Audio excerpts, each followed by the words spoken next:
सातत्यानं आमचे नेते राहुल गांधीजी या देशाच्या हिताची भूमिका लोकसभेत असेल रस्त्यावर असेल मांडण्याचा प्रयत्न करतात।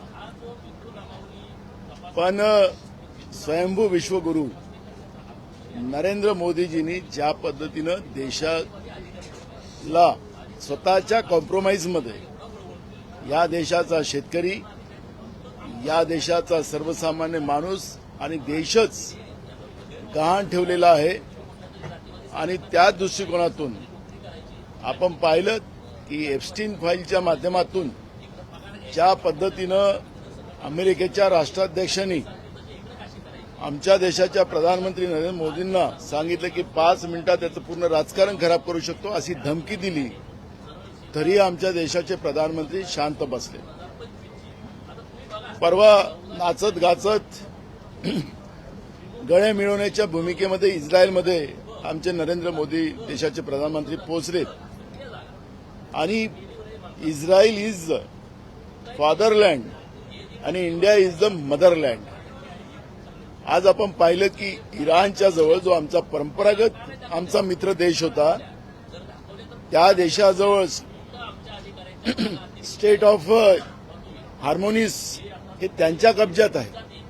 त्यांनी चायना आणि रशियाला त्या ठिकाणी मुभा दिली, पण भारताला त्याच्यामध्ये मुभा दिली नाही आणि त्याचे परिणाम आपण आज पाहतोय की आपल्या देशामध्ये गॅसचे परिणाम सर्वसामान्याला भोगावं लागलं। मुंबईसारख्या शहरामध्ये अर्ध्यापेक्षा जास्त हॉटेल बंद झालेत, लोकांचे रोजगार संपलेत आणि आता घरगुती गॅसमध्येही लोकांना लाईनमध्ये लागावं लागतंय। त्याच्यातही मोठ्या प्रमाणात ब्लॅक मार्केटिंग होत चाललेली आहे।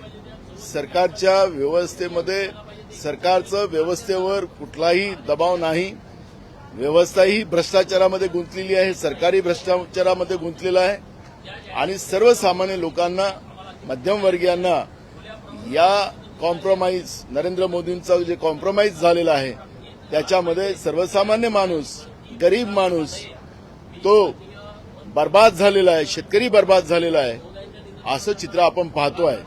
आता नरेंद्र मोदींनी आपल्याला सांगितलं होतं की गटारमधून मी गॅस काढून दाखवतो आणि त्याच्यावर चहा मी केलेली आहे असं त्यांनी सांगितलं होतं। तर आता गटारमधलं गॅस देणार आहे का? आणि म्हणून ह्या सगळ्या परिस्थितीचं आमचे नेते राहुल गांधींनी जी काही भूमिका मांडली आणि त्यांनी जे काही ट्विट केलं होतं ते मी आज बन्यानीवर आणलेलं आहे आणि जे कॉम्प्रोमाइज आपल्या देशाचे प्रधानमंत्री कसे होतात त्याचंही मी या ठिकाणी आपली भूमिका मांडण्यासाठी आलेला आहोत। मामा एक दुसरं असं आहे की विधान भवन, मेट्रो, मुंबई हायकोर्ट आणि शेअर मार्केट या चारही ठिकाणी जे आहे ते बॉम्बे उडून बघा, मी अनेकदा सांगितलं की मुंबई नेहमी हाय अलर्ट असतं आणि राम भरोसे असतं। आता अलीकडे तर IPS अधिकारी, कारण की मुंबई पोलीस ही जगातली सगळ्यात चांगली पोलीस असं तिची गणना होती, पण या सरकारने IPS अधिकाऱ्यामध्येही राजकारण केलं।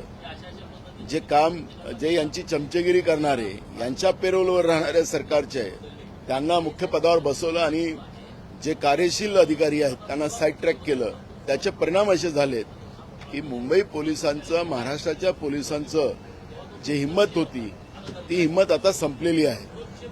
IPS अधिकाऱ्यांच्या याच्यामध्ये ज्या पद्धतीनं या सरकारने जे राजकारणाची भूमिका घेतली त्याचे परिणाम आता आपल्याला मुंबई सहित महाराष्ट्राला भोगावं लागतात आहेत। ते चित्र आपण पाहतोय। मुंबई ही नेहमी हाय अलर्ट राहिलेली आहे, रोज हाय अलर्ट असते, रोज। मी एकदा आढावा घेतला होता विधानसभा अध्यक्ष म्हणून, त्यावेळेस मला या सगळ्या गोष्टी कळलेल्या आहेत आणि म्हणून हे काही मुंबईसाठी काही नवीन आहे असं मी मान्य करत नाही।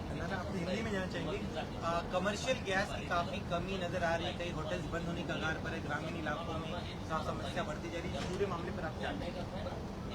देखो, हमारे नेता राहुल गांधी जी ने बार बार देश के हित के लिए पार्लियामेंट में हो और रास्ते पे हो अपनी भूमिका व्यक्त की। यही राहुल जी को पप्पू बोलते थे।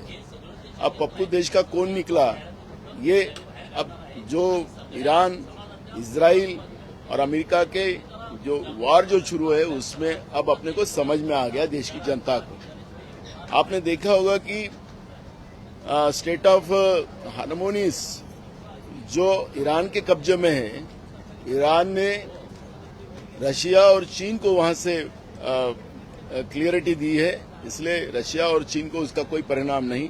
लेकिन हमारे देश के प्रधानमंत्री युद्ध के पहले दिन ये इजराइल जाते हैं, गले मिलते हैं, डांस करते हैं और इजराइल और हम अमेरिका के साथ है ये भूमिका दिखाई।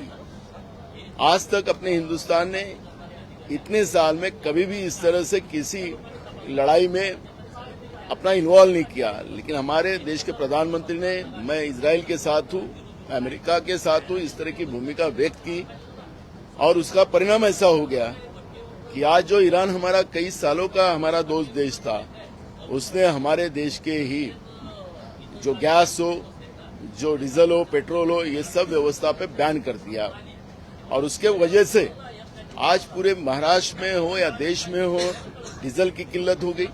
मुंबई शहर में थोड़े नहीं, आधे से ज्यादा होटल बंद हो गए। महाराष्ट्र में पूरी परिस्थिति गंभीर हो चुकी है और सरकार हम देख रहे कर रहे हैं, हमारे पास कोटा है, यहाँ तक ही है, अब डीजल और पेट्रोल की भी किल्लतें शुरू हो चुकी है और एक में जो भाजपा के प्रधानमंत्री नरेंद्र मोदी है, उनके स्वयंभू विश्वगुरु की जो भूमिका रही है और जिस तरह से देश को कॉम्प्रोमाइज में उन्हें एप्स्टीन फाइल के चक्कर में कॉम्प्रोमाइज जो किया, उसके परिणाम किसानों को और गरीब और मध्यम वर्गों को भुगतना पड़ रहा है। सिर्फ एक में उसका अगर कोई दोषी होगा तो नरेंद्र मोदी और बीजेपी दोषी है, यही भूमिका अब स्पष्ट हो चुकी है। सरकार की तरफ से दलील दी जा रही है कि कहीं पर भी कोई तेल की कमी नहीं होगी, गैस की कमी नहीं होगी, एलपीजी इनफ मात्रा में स्टॉक पर हो। फिर होटल क्यों बंद हो चुके हैं, कालाबाजारी क्यों शुरू हो चुकी है, उसका जवाब सरकार के पास नहीं है। सरकार तो, मैं जेएनपीटी पे गया था, सरकार को मैंने पहले 4 दिन पहले जब पूछा तो सरकार ने बोला कोई प्रॉब्लम नहीं है, सब किसानों का माल जा रहा है, वहां पे कोई जम नहीं है। जब मैं जेएनपीटी गया तब देखा तो सरकार ने वहां पे तुरंत बोला कि हमने इनका अभी यहाँ रखने का खर्चा नहीं लेंगे, हम उनका इसका खर्चा नहीं लेंगे, सब हमने माफ कर दिया, ऐसा सरकार ने फिर उसी दिन जवाब दिया। तो मेरा ये मतलब है कि सरकार झूठ बोलती है। ऐसे समय में राजनीति का समय नहीं है, ये समय में जो लोगों में दहशत हो गई, ये कोरोना से भी भयानक परिस्थिति में अपन आने वाले हैं। मैं इशारा सरकार को करना चाहता हूँ, उस समय तो घर के अंदर अपन जी सक रहे थे, अब तो घर में भी जी नहीं सकोगे, तुम्हारे पास सब सुविधाएं तुम्हारी बंद हो जाएगी। तो ऐसे समय में सरकार ने राजनीति नहीं करते हुए हम सब हमारे पास बराबर ये दिखाने की जगह जो स्थिति है देश की जनता के सामने, राज्य की जनता के सामने सरकार ने रखना चाहिए, ये भूमिका हमारी है। लगातार मांग उठी थी सीएम की तरफ से सदन को जानकारी दी, पूरे महाराष्ट्र में जानकारी दी जाए कि ग्रामीण इलाकों में खास तकलीफ ज्यादा महसूस की जाएगी। सरकार की तरफ से एक बयान दिया जाए, इस तरह की मांग उठ रही है, उस पर आप महाराष्ट्र की ग्रामीण एरिया में भी बहुत भयानक परिस्थितियां हैं। एक तरफ बिजली नहीं है, एक तरफ डीजल पेट्रोल बंद हो जाएगा, गैस सिलेंडर बंद हो जाएगा और जो हमारे को जो घासलेट मिलता था, लेकिन गैस सिलेंडर लोगों के घर में जाने के बाद वो घासलेट भी बंद किया गया, तो अब लोग खाना काय पे पकाएंगे, ये सबसे बड़ा प्रॉब्लम आज हो गया है।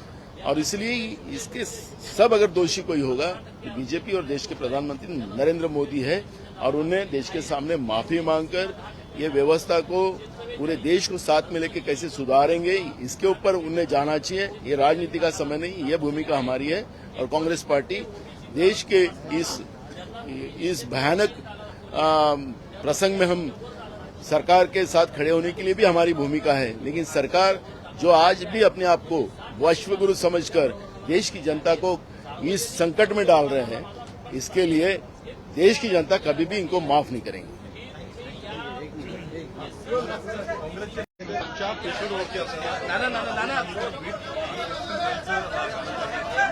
काय नेमका मेसेज द्यायचा?